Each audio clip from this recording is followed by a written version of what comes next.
Run it back, Philly. No frauds, no fanboys, no intros. Let me read just a couple of my Ben Simmons notes because this was fun. He returns to Philly. He gets booed every single time he touches the ball. He does the same thing he's always done for years, which is just bring the ball across half court, hand it off, set a screen, stand around, do nothing. At the end of the first half, Ben Simmons had one field goal attempt. He had 0 points, 2 rebounds, 2 assists, and I think he had 3 fouls in the first half and picked up his 4th early in the third quarter also, and the coach did not care that Ben Simmons had 4 fouls. He left him out there in the third quarter because, one, he knew he wasn't going to play him in the fourth, which is just hilarious at this point that an NBA coach had to make the ultimate decision to not play Ben Simmons healthy in the fourth quarter of NBA games. And number 2, he didn't care that Ben Simmons had 4 fouls because if he fouls out, you got the same result you got tonight, which is 3 quarters of basketball. So in the first quarter, man, Ben Simmons was playing like an absolute child, like a grown child, just getting the ball under the rim and passing it right away like the ball's on fire, like hot potato. Passed up a wide open dunk in the first quarter with Montrezl Harrell standing in front of him. It was fun. It was fun to laugh at. It was fun to rah-rah. It was fun to bully him. It was fun to, bask in our glory because we were right the whole time. It was fun until the third quarter brought us back down to reality because, the harassing Ben Simmons thing isn't fun if we're blowing the lead and going to lose the game. It's still valid, but it's not fun if we're blowing the lead and starting to lose the game. Second quarter with about 3 minutes left, Ben missed a wide open bunny right in front of the rim. That was a fun one. And then the third quarter, he came out with some aggression and he attacked Montrezl Harrell a couple times. And he finished and got an and one to end the third quarter on Harrell. And then to start the fourth, he scored on Harrell again. And then we actually, I guess you could call this an adjustment, or they just got a switch or whatever. We got Niang on Ben Simmons, who's also not a good defender and can't defend most NBA bigs. But he locked up Ben Simmons. Ben calls for the ball, does his traditional call for a clear out in the post and do absolutely nothing. So he calls for a clear out in the post, gets Niang, dribbles the ball about 17 times and passes it back out, gets harassed by the crowd. George Niang screams in his face. Ben pushes him and gets a technical foul. I'm sorry. I don't feel bad because the guy is an arrogant prick. And I'll never feel bad. I will laugh at this guy's demise as long as I live because he deserves it. So it was fun. That was fun. All right? That was fun. Now I got a couple more takes, okay? Joel Embiid, not his greatest game.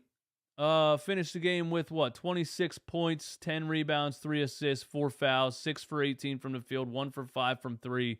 Not his best game. He had ups and downs in the game. I do think Joel Embiid struggles with a center like Nicholas Claxton, who he can overpower physically, but he cannot out-jump. And Nicholas Claxton has length and can jump out the gym and can jump fast. So I do think Joel Embiid struggled with Nicholas Claxton, and he was struggling with him in the first quarter. They had a little bit of words. Joel tried to dunk on Nick Claxton in the first quarter. Nick Claxton, very nice, clean block. And Joel got kind of mad about it. He got kind of pissed off. And he came down the other end and they were chirping. And Nick Claxton looked right at him and said, "Sit the fuck down."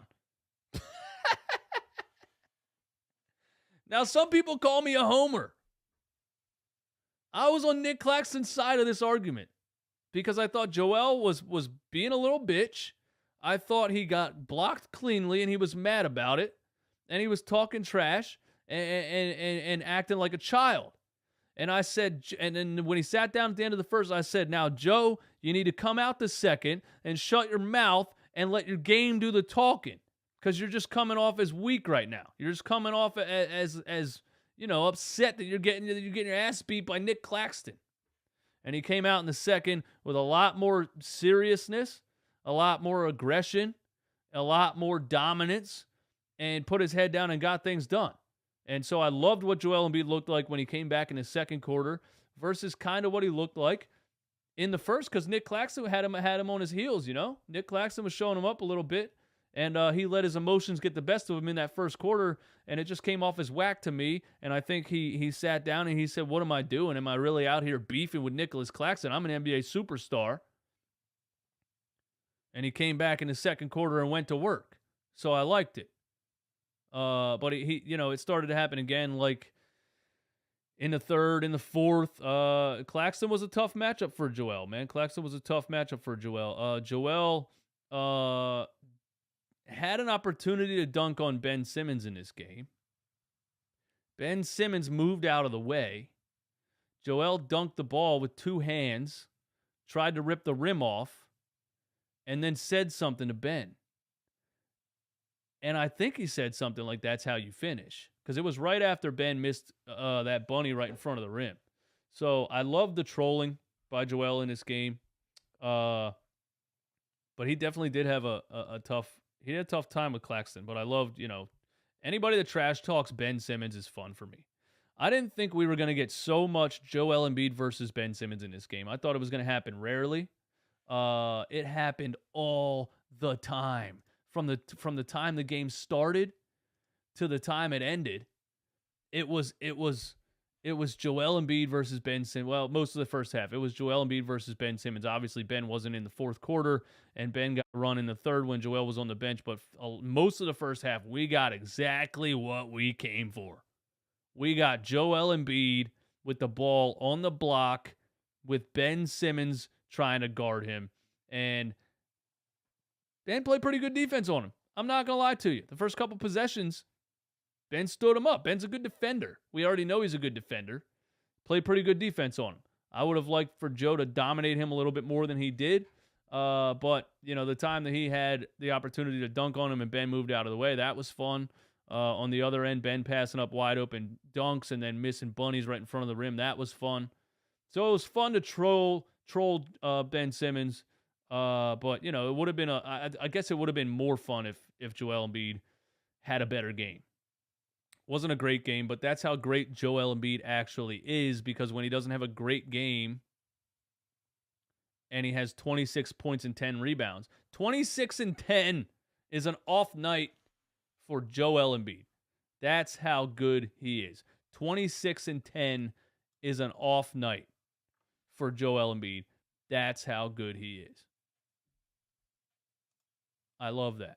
Bill, what's up, man? Thanks for the super chat. We're going to talk about how Embiid didn't score a single field goal on Ben, or he only made one more field goal than Ben did all game. He was getting fouled a lot when he was driving to the rim on, when he started to get aggressive in the second quarter, third quarter, fourth quarter. He was getting fouled a lot. He got to the free throw line a lot. He had an opportunity to dunk on Ben Simmons twice in the game, and Ben moved out of the way. So I'm counting those as 2 field goals on Ben. 2 field goals, a couple of fouls. Out of how many Joel versus Ben matchups there were in the totality of the game, I think he, off the top of my head, he probably two field goals and 2 fouls. I'll take it. I don't know if you're trying to like talk up Ben Simmons after this game or something like that, or you're just disappointed in Joel Embiid's performance. If you're a Sixers fan and you're disappointed in Joel's performance, you have every right to be. If you're a Nets fan and you're trying to say something good about Ben, that's funny because he's just awful at this point. Run it back, Philly. No frauds, no fanboys, no intros.